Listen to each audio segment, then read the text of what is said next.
Betapa indahnya perjamuan kudus, betapa indahnya saat kami menyambutmu, betapa indahnya kehadiranmu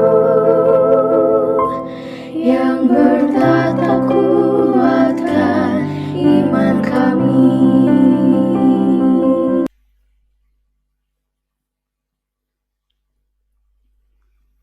Tuhan bersamamu dan bersama rohmu. Inilah Injil Tuhan menurut Matius. Dimuliakanlah Tuhan.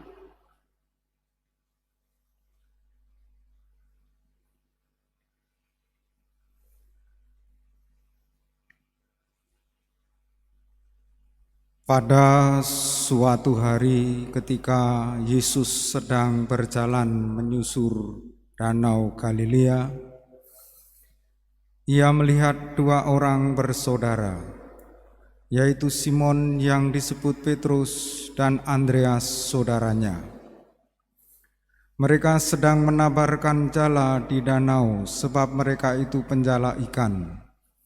Yesus berkata kepada mereka, "Mari, ikutlah aku dan kamu akan kujadikan penjala manusia." Mereka pun segera meninggalkan jalannya lalu mengikuti Yesus.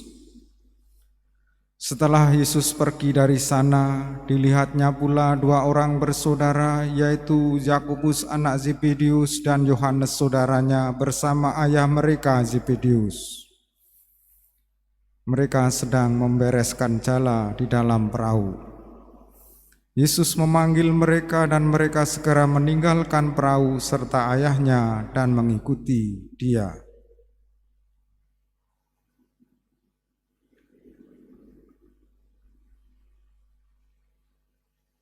Demikianlah sabda Tuhan. Terpujilah Kristus.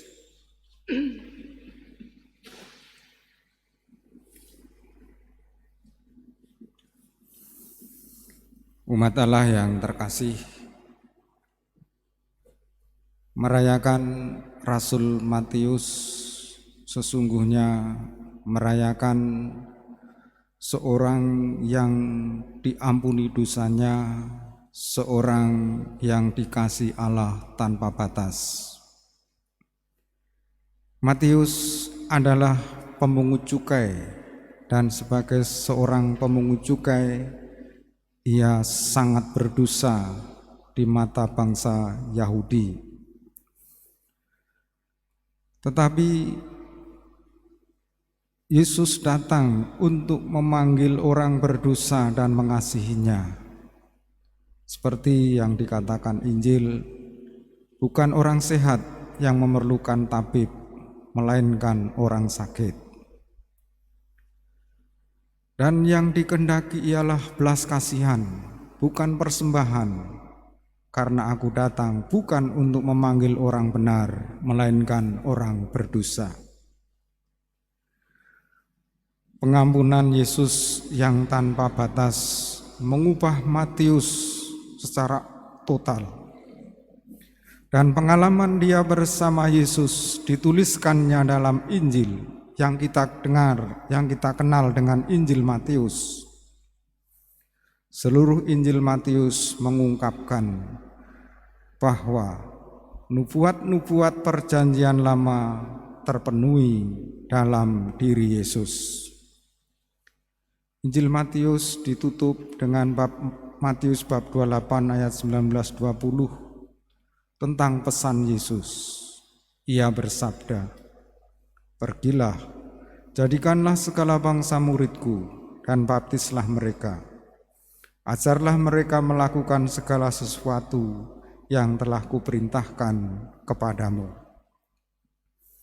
Pesan Tuhan itu ditulis oleh Matius dengan sangat indah. Kita sebagai gereja adalah persekutuan orang-orang beriman.